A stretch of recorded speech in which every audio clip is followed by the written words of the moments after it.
There are worse crimes than burning books. One of them is not reading them.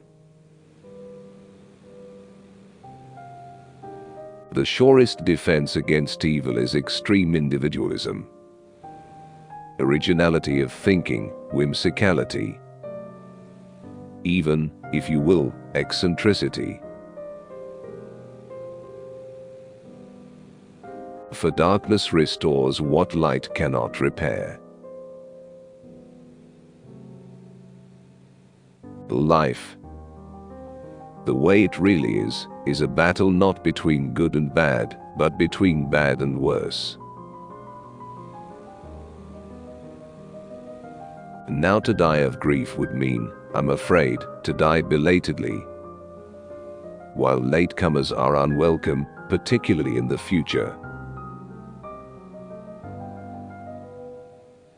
The fact that we are living does not mean we are not sick. Man is what he reads. What concerns me is that man, unable to articulate, to express himself adequately, reverts to action. Since the vocabulary of action is limited, as it were, to his body, he is bound to act violently, extending his vocabulary with a weapon where there should have been an adjective.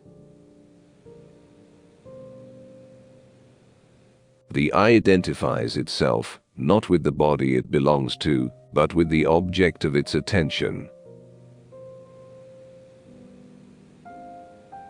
If there is any substitute for love, it is memory. For a writer, only one form of patriotism exists: his attitude toward language.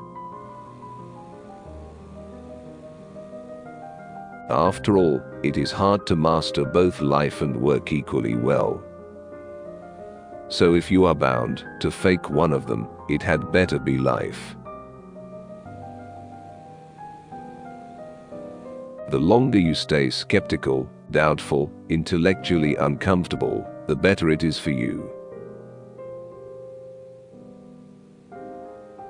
Life is a game with many rules but no referee. One learns how to play it more by watching it than by consulting any book, including the Holy Book. Small wonder, then, that so many play dirty, that so few win, that so many lose. An object, after all, is what makes infinity private. Snobbery. But it's only a form of despair. The real history of consciousness starts with one's first lie. Poetry is rather an approach to things, to life, than it is typographical production. Buenas noches. Don't mind the roaches. Love is an attitude toward reality, usually of someone finite towards something infinite. If one's fated to be born in Caesar's empire, let him live aloof, provincial, by the seashore. Of all the parts of your body, be most vigilant over your index finger, for it is blame-thirsty. A pointed finger is a victim's logo. The Constitution doesn't mention rain. When I am not writing or reading, I am thinking about both. And geography blended with time equals destiny. Believe your pain. This awful bear hug is no mistake. nothing that disturbs you is. Remember all along that there is no embrace in this world that won't finally unclasp.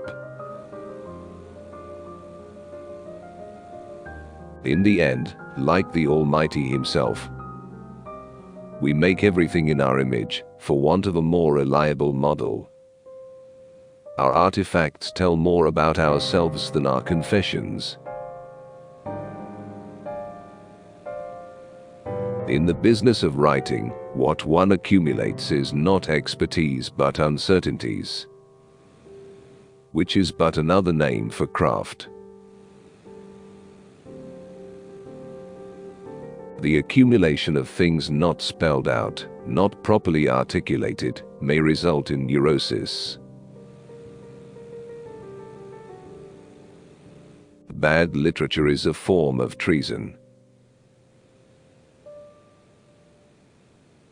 For in a real tragedy, it is not the hero who perishes. It is the chorus. A glance leaves an imprint on anything it's dwelt on. Secrecy is a hotbed of vanity. What's wrong with discourses about the obvious is that they corrupt consciousness with their easiness, with the speed with which they provide one with moral comfort, with the sensation of being right. The Last Judgment is the Last Judgment, but a human being who spent his life in Russia has to be, without any hesitation, placed into paradise. The instinctive preference was to read, rather than to act. No wonder our actual lives were more or less a shambles. What gets left of a man amounts to a part, to his spoken part, to a part of speech.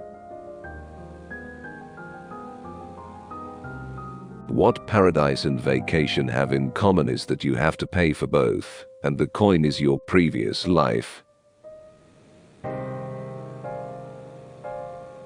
Plain and simply, a love lyric is one's soul set in motion. If it's good, it may do the same to you. More than anything, memory resembles a library in alphabetical disorder, and with no collected works by anyone. The present engenders the past far more energetically than the other way around. Aesthetic sense is the twin of one's instinct for self-preservation, and is more reliable than ethics. Love is more powerful than separation, but the latter is more lasting. A rhyme turns an idea into a law. And, in a sense, each poem is a linguistic codex. Scratch on, my pen. Let's mark the white the way it marks us. The moment that you place blame somewhere, you undermine your resolve to change anything. I sit in the dark, and it would be hard to figure out which is worse, the dark inside or the darkness out. Creativity is an unending exercise in uncertainty. In general, with things unpleasant, the rule is the sooner you hit bottom, the faster you surface. When the eye fails to find beauty, alias, solace, it commands the body to create it, or, failing that, adjusts itself to perceive virtue in ugliness. The most desirable woman for a man is the one that seems unapproachable. Cherish your human connections, your relationships with friends and family, even your super weirdo creep cousin. On the whole, love comes with the speed of light, separation with that of sound. If I can get somewhere, I'm all right. If not, I'm miserable. No matter under what circumstances you leave it, home does not cease to be home. No matter how you lived there, well or poorly. Perhaps the best proof of the Almighty's existence is that we never know when we are to die. For boredom speaks the language of time, and it is to teach you the most valuable lesson of your life, the lesson of your utter insignificance. A poet is a combination of an instrument and a human being in one person, with the former gradually taking over the latter. The sensation of this takeover is responsible for timbre, the realization of it for destiny. I don't have principles. I have nerves. Every individual ought to know at least one poet from cover to cover.